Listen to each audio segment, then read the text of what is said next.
Primeiro reforço de 2025, tem ponta na mira do São Paulo, vamos comentar aí sobre isso. Tem reforço aí confirmado para o jogo contra o Vasco, reforço aí importante. Tem escândalo aí no futebol pra gente comentar com vocês e várias outras notícias do Tricolor Paulista. Certo, rapaziada? Vambora que o negócio é o seguinte, rapaziada. Olha aí. Ó, já vamos começar, né, com essa estatística aqui bizarra, olha só. Trio de ataque do São Paulo soma apenas 3 gols nos últimos 10 jogos. 3 dos principais jogadores do São Paulo, Luciano, Lucas e Caleri, não vivem uma grande fase. O trio, conhecido por ser decisivo, tem um número muito baixo de gols pela equipe em um recorte recente. Nas últimas 10 partidas do São Paulo, os 3 somados possuem apenas 3 gols marcados. Cada um deles balançou as redes uma vez nesse período. O Luciano marcou contra o Inter, né, naquela derrota por 3-1, que foi o time quase todo reserva. O Lucas marcou contra o Corinthians, né, depois daquela eliminação pro Botafogo. E o gol do Caleri contra o Botafogo, que foi o gol que levou o jogo pros pênaltis, e a gente acabou sendo eliminado aí, cara. Nos últimos 10 jogos, tá, cara, os 3 juntos fizeram 3 gols. Olha que bizarro. Aí isso aqui diz muito, né, sobre as eliminações de São Paulo nas Copas, né?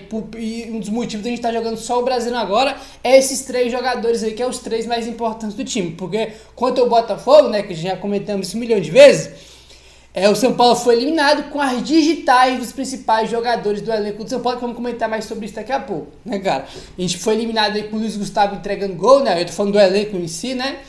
Aí dos 3 jogadores aqui, o Luciano, o Lucas perdendo pênalti, né? O Caleri perdendo gol, perdendo pênalti, tanto no Newton Santos como perdeu gol no Morumbi também. E a eliminação, principalmente pro Botafogo, foram com as digitais desses jogadores, né? O Luciano, achei que ele foi muito mal contra o Galo, mas contra o Botafogo ele não teve culpa nenhuma, né? Ele fez até boa jogada, aquele gol que o Caleri perdeu sem goleiro foi uma jogada do Luciano. Na hora dos pênaltis ele foi lá, bateu, fez o gol dele, né? Agora, contra o Botafogo, foi muito na conta de Caleri e Lucas. Isso aí é um fato que não dá nem pra discutir. Cara, agora os 3 juntos, fazer 3 gols nos últimos 10 jogos, diz muito sobre o momento deles aí. O momento sobre o São Paulo fazer poucos gols nos últimos jogos, e a gente ter feito só um gol contra Botafogo e Galo. Nas 2 eliminações a gente fez um gol só, né, que foi o gol do Caleri. Não fizemos gol contra o Galo e só um contra o Botafogo, que foi esse do Caleri. Aí. E aí, já emendando aqui, ó, um assunto que tem minimamente a ver com esse dos jogadores veteranos do São Paulo, olha só. No programa Cartão Verde desta segunda-feira, Arnaldo Ribeiro falou sobre a importância da vaga na Libertadores para o São Paulo e sobre o time titular do Tricolor Paulista. Olha só, o Arnaldo Ribeiro falou o seguinte no programa Cartão Verde, abre aspas. Este time do São Paulo é veterano, com quase todos os jogadores acima de 30 anos de idade. Já atingiram o limite e não dá mais para jogarem juntos. Esse time não pode abrir mão de jogar a Libertadores, fecha aspas. E a gente já comentou um pouco sobre isso aqui, né? De que a maioria dos jogadores do São Paulo, aí titulares, né, cara, tem mais de 30 anos aí. Se você for pegar o time do São Paulo que foi eliminado do Botafogo, principalmente, dos 11 jogadores titulares do São Paulo, 8 tem mais de 30 anos, né, cara? E eu concordo, cara, com tudo que o Arnaldo Ribeiro falou nesse trecho aqui. O time de São Paulo é um time de veterano, a maioria dos jogadores tem mais de 30 anos de idade aí, e eu concordo que esse time, tá? Esse time do São Paulo que vem jogando, que jogou contra o Cuiabá, que foi eliminado do Botafogo, foi eliminado pro Galo, esse time, nesse esquema, já deu o que tinha que dar, tá? Não acho que tem a menor possibilidade desse time conseguir aí numa vaga da Libertadores, conseguir jogar bem. Eu acho que tem que ter mudanças no time do São Paulo, como a maioria também acha, né? Tu vai olhar o time do São Paulo, escalação 4-2-4, aí no mesmo time tem Rafinha, Luiz Gustavo, Wellington Rato, Lucas e Luciano. Esses caras tudo junto, não dá mais pra eles jogarem juntos, cara. A gente tá vendo no campo que não dá mais pra eles jogarem juntos, entendeu? Além da mudança de esquema que tem que ter, tem que mudar também os jogadores, né, cara? O Rafinha hoje não pode ser titular do São Paulo, né? O Luiz Gustavo hoje não tem condição de, ele é o titular absoluto, tem que dar oportunidade para outro jogador. O Santos Longo, por exemplo, é o primeiro volante, também a posição do Luiz Gustavo, tem que ganhar mais oportunidade porque o Luiz Gustavo tá mal. O Wellington Rato não pode ser titular mais no time do São Paulo. Entendeu? Não é que os caras não podem mais render no São Paulo, é que todos eles juntos no mesmo time não dá, cara. Já deu o que tinha que dar. entendeu? Tem que dar mais oportunidade pro William Gomes para jogar, tem que botar o Igor Vinícius ou o Moreira na direita, os volantes tem que ganhar mais oportunidades, o Santos Longo ali, o Marcos Antônio que é segundo, né, não é primeiro igual o Luiz Gustavo, mas o time do São Paulo, o titular, ele precisa imediatamente de mudanças, tá, cara? Precisa de mudança. Este time do São Paulo, aí com todos esses jogadores que eu comentei juntos, eles não conseguem mais, cara, eles não conseguem. Entendeu? A gente tá vendo no campo, entendeu? O famoso campo fala, e o campo tá falando que esses caras não conseguem mais jogarem juntos, entendeu? E precisa de mudança, precisa rejuvenescer esse time do São Paulo, e no banco tem jogadores para tal, né? Aí a gente fala, quando a gente fala de que tem que rejuvenescer o time não é nem só de contratação que fala, mas no banco mesmo tem jogadores para você poder fazer isso aí, tá bom? Rapaziada, vamos avançando aqui agora, tá? E comentamos com vocês aí nessa última semana sobre as novidades que tá tendo na Barra Funda, não, em Cotia. São Paulo tá fazendo uma reformulação geral em Cotia, em todos os aspectos, em todos os departamentos, né? E olha só que legal, a informação do UOL. O TecFoot, novo laboratório do CT de Cotia, base do São Paulo, possui entre seus aparelhos novos uma máquina que simula efeito da altitude no corpo. Dificilmente os jogadores do São Paulo vão jogar na altitude pelos times de base, mas a aparelhagem visa muito mais do que preparar para tais partidas e poder potencializar os atletas em diversos níveis. A máquina simula efeitos da altitude. O aparelho permite entender como o corpo de cada atleta se comporta nessa situação e ajuda a treiná-lo para poder melhorar. Comentamos, né, sobre os vários aparelhos novos que tem aí, e tem essa máquina agora, né, cara, não só para quando o time for jogar na altitude, mas para preparar os jogadores para tal situação, né, cara? Você vê ali como cada jogador consegue reagir, como cada organismo dos jogadores reage, né, jogando na altitude. Esse aparelho simula isso, e evidentemente quando você for jogar na altitude, que o São Paulo na base joga poucos jogos na altitude, você já tem já referência de como cada jogador vai reagir, né? Pois jogador que reage de um jeito, esse aqui já não seria interessante para jogar. É muito interessante isso aqui, ó.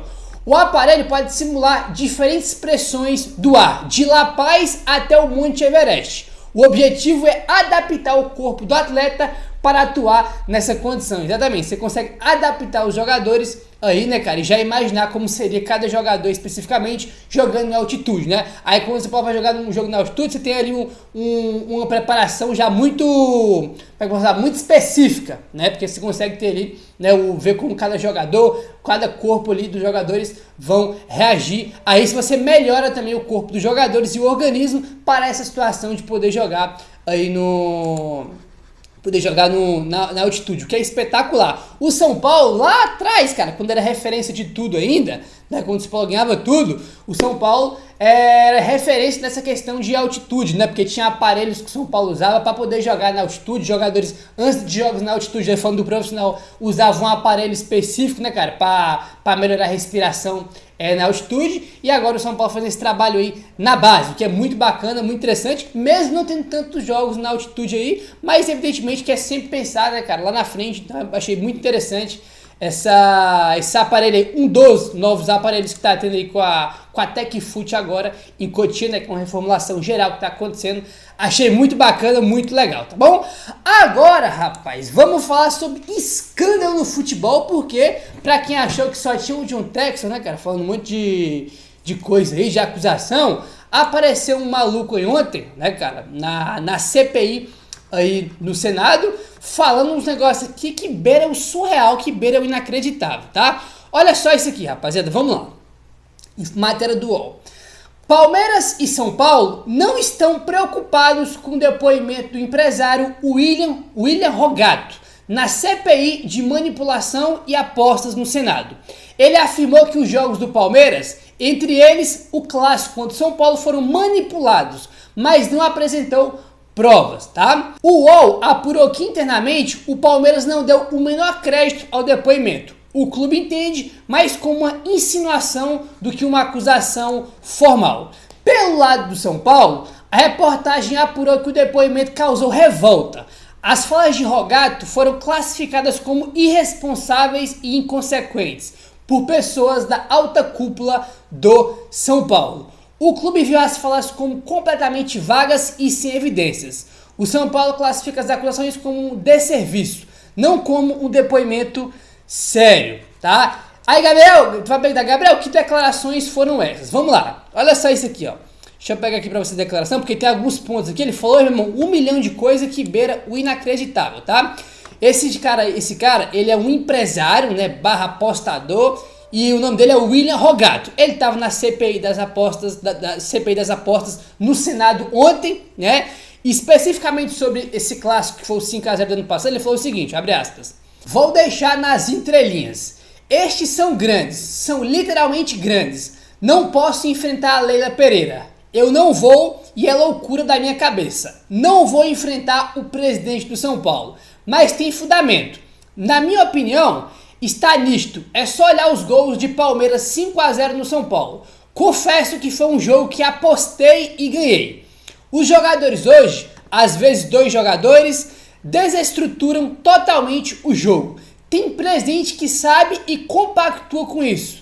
Tem presidente que eu engano. Tem presidente que está ali para ganhar o dele. Porque não é um dinheiro baixo. E tem presidente que está sendo pago e desavisado e não compactua com isso. Todos os jogos que eu fiz no Palmeiras, eu ganhei, fecha aspas, tá? Então ele tá aí falando, né, que teve manipulação no jogo São Paulo e Palmeiras 5-0 no passado. E a revolta do São Paulo, internamente, é por causa dessa acusação aí, né? O Texto já tinha falado isso também no ano passado, ou foi esse ano? Acho que foi esse ano que ele falou, né? Que o jogo do Palmeiras e São Paulo ano passado foi manipulado. O São Paulo ficou muito irritado com isso. E agora esse empresário aí, apostador, falou a mesma coisa, que o jogo foi manipulado e que todos os jogos que ele apostou no Palmeiras ano passado, ele ganhou dinheiro aí. E pra você ver o nível, cara, isso aqui é um negócio que eu acho que eu nunca vi na minha vida. Pra você ter ideia, cara, isso aqui foi só um pouquinho do que ele falou na CPI lá no Senado ontem. Olha mais 2 pontos que eu peguei aqui que você acha que foram os mais relevantes. Olha só, abre aspas pro William Rogato na CPI ontem. Rebaixei 42 times e ganhei 300 milhões. Fecha aspas por William Rogato. Ele disse que rebaixou 42 times e ganhou 300 milhões de reais. Agora ele falando sobre os árbitros. Olha só, abre aspas. Tinha árbitros também. Um árbitro hoje ganha em torno de 7 mil reais por jogo. Eu pagava 50 mil para os árbitros. Fecha aspas. Tá? Então, aí ele botando os árbitros também no meio, né? Que é o salário mais ou menos dos árbitros, dos principais árbitros. Ele realmente ganha 7 mil por mês, mais ou menos em média. E ele disse que pagava 50 mil aí por jogo para árbitro manipular os jogos aí, né? É basicamente ele confessando um monte de crime que ele fez, assim, que ganhou milhões aí com o time rebaixado, com arbitragem, né, cara? É o William Rogato, o nome dele, que é empresário e também apostador. Cara, assim, eu não sei nem o que eu falo sobre um negócio desse aqui, pra ser bem sincero pra vocês, viu, cara? O cara simplesmente confessou um monte de crime na CPI do Senado ontem e esperamos que, no mínimo, óbvio que tem que ser investigado, tem que ter investigação, tem que ter uma série de coisas nisso aí, né? Mas tem coisa que não pode acontecer, é isso aqui ficar impune e deixar como se fosse qualquer coisa. Por exemplo, o Textor fez um monte de acusação aí, né, do Palmeiras, do São Paulo, do Fortaleza, e não aconteceu nada com ele. O cara tá aí normal, né? Dono do Botafogo, né? O cara vai pros jogos, fala o que quiser na imprensa. Aí, tipo, não aconteceu nada. O cara fez um monte de acusação, que é crime, né? Por se acusar sem prova é crime. Ele fez um monte de acusação aí, né, cara? Criminosa. E não aconteceu nada com ele. E agora tem esse tal de William Rogato aí, que eu nunca ouvi falar na minha vida, falando esse tanto de absurdo. Aí o cara confessando literalmente vários crimes que ele fez aí, né, cara? Envolvendo aí times rebaixados, né? Envolvendo aí árbitros aí. E o mínimo, cara, tem que ter uma investigação grande aí. Não pode deixar isso acontecer. Porque, irmão, se deixar, aí ferrou. Aí o Textor fala o que quiser. Esse maluco aí sai, sei lá de onde é que ele saiu e faz esse monte de coisa e não acontece nada, irmão. Aí vai virar bagunça, né?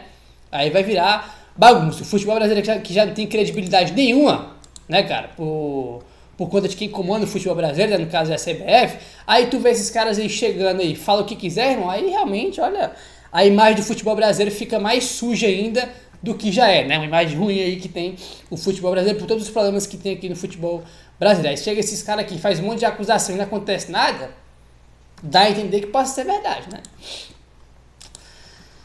Informação do Alexander Vieira, rapaziada, olha aí.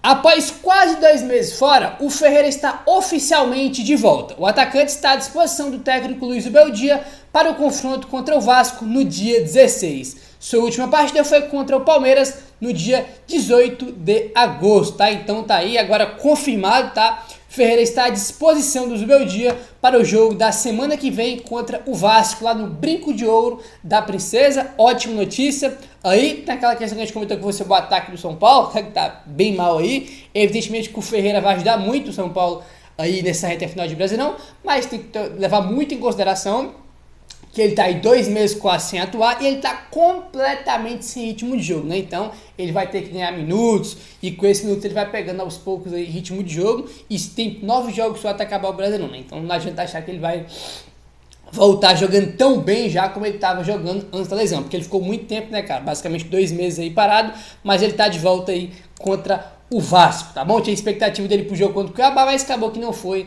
Aí não, São Paulo deixou esse período de data FIFA, foi, né, cara? Com um acréscimo aí pra ele melhorar a parte física dele e tá à disposição contra o Vasco, como vai estar aí agora pra esse jogo da semana que vem. Certo, meu parceirinho? Vamos avançando agora e vamos falar sobre o mercado da bola, tá aí, ó.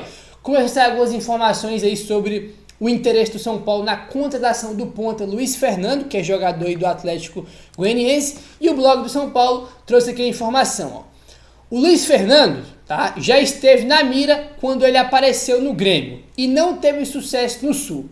Após a lesão do Ferreirinha, o clube sentiu a falta de velocidade e o Zubeldia não utilizou adequadamente o William Gomes. Mais um ponta reserva é algo pensado no São Paulo. Aqui que tal? Como o jogador está terminando o contrato e há um namoro já antigo, existem conversas pela contratação do jogador. Nada é encaminhado ainda, mas é uma possibilidade para 2025, tá? Até o segundo bloco do São Paulo, existem conversas aí do São Paulo com o ponta Luiz Fernando, tá? Jogador do Atlético Goianiense, né? Para ele chegar no São Paulo em 2025. Aí o que acontece? Ó? Ele tem 27 anos, jogador do Atlético Goianiense. Aí o blog põe aqui alguns pontos que é interessantes e outro de preocupação. Com base nisso, 3 pontos. Ele é um jogador interessante de composição de elenco. 2, de graça e dentro da atual realidade do São Paulo. E terceiro e último, William Gomes e Henrique Carmo não jogarão? Vão perder espaço? Aí fica a questão, né? Ele vira de graça, né? Eu acho que o contrato dele tá acabando aí já, então ele vira de graça, né? Porque o blog botou aqui é de graça, então o contrato dele tá acabando com o Atlético. Ele está dentro da realidade do São Paulo, dentro do teto do São Paulo, tem 27 anos e é uma posição aí, né, cara, um ponta de velocidade que o São Paulo não tinha depois que o Ferreira se machucou. Teve o William Gomes, mas jogou pouco, né? É um jogador interessante para compor o elenco, mas tem essa questão. Vai tirar o espaço dos garotos, do Ricardo, do William Gomes? Enfim, confesso para vocês que já achei alguns jogos do Atlético Goianiense, mas nunca prestei atenção especificamente só no Luiz Fernando aí não, mas enfim, vai ser esse tipo de contratação que o São Paulo vai fazer. Você gosta do Luiz Fernando no São Paulo? Ponta de 27 anos, viria de graça aí. Enfim, meu parceiro, dá aquela moralzinha, se inscreve aí no canal, deixa seu like, ativa o sininho, valeu, tamo junto e saudações tricolores.